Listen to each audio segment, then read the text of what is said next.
My mom would be at all my sporting events. Let's say I was playing football, okay?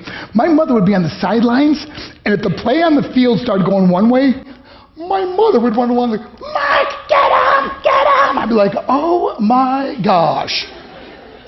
I'd get in the huddle with the other guys. They go, Mark, is that your mother? I go, no, I never saw her before in my life. See, the greatest gift my mother ever gave me, she believed in me. I have overdosed on drugs on 3 occasions where I should have been dead. But I believe I was kept here for a reason. You show me your friends, I will show you your future. How do I know this? I hung out with losers, and I became the biggest loser of them all because I gave up everything I dreamt about as a little boy because of who I chose to surround myself with.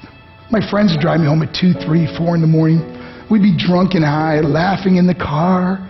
We'd pull up in front of my house in New York. They go, Mark, the light's on. I go, oh man, my mother's up. See, my mom wouldn't go to bed until she knew her son was still alive. I'd walk in, she'd say, hi Mark, how was your night? I go, it was good, Mom, I'm just gonna go to bed. She goes, can I talk to you for a minute? I go, Mom, I'm tired, I'm just gonna go to bed. She goes, Mark, I haven't seen you all day and all night. Can I please talk to you? I said, man, just leave me alone. You bug me. I'd slam my bedroom door on the one person who believed in me. I was on a worldwide tour and we were wrestling overseas in Japan. After my wrestling match, I went upstairs in my hotel room and I fell asleep. There was a knock at my door at 3 o'clock in the morning. I got out of bed and I looked through the safety window and I could see it was a Japanese promoter. So I opened the door and he said, Mark, you need to call home. There's been an emergency. I went and got on the hotel room phone. I called back to the United States and said, hey, what's going on? They said, Mark, I don't know how to tell you this. I said, just tell me what happened. All of a sudden they started crying. They go, Mark, I can't tell you. I said, just say it. They said, Mark, your mother died. I just threw the phone down. I ran out of my hotel room. I took the elevator to the lobby, and when the doors opened up, I just ran out into the street. I mean, there was no cars, there was no people. It was 3 o'clock in the morning.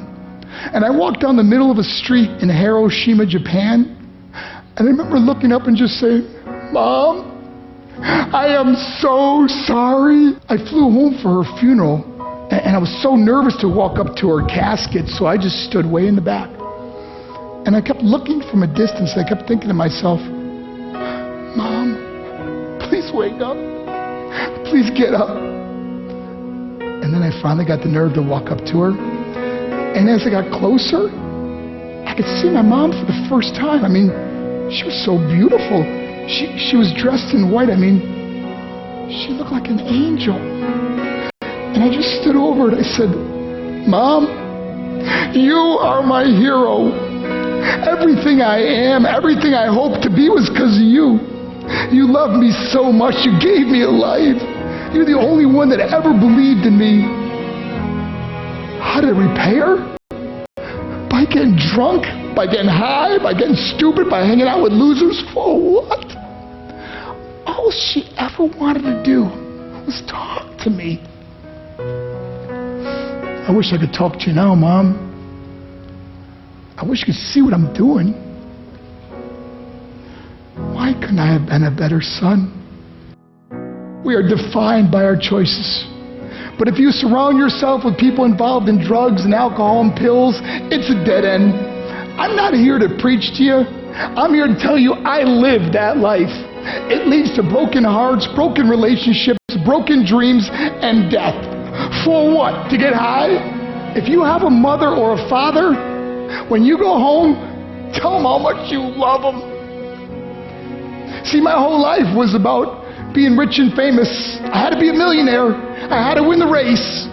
I had to win the race at the expense of my marriage, my family, my friends. For what? To be all alone in the world? I learned what is truly important, and that is how precious this gift of life is, and our families, and how quickly it can be taken away. See, I no longer live in time. I live in moments. See, it's not what's in your pocket that matters. It's what's in your heart that truly matters. Love.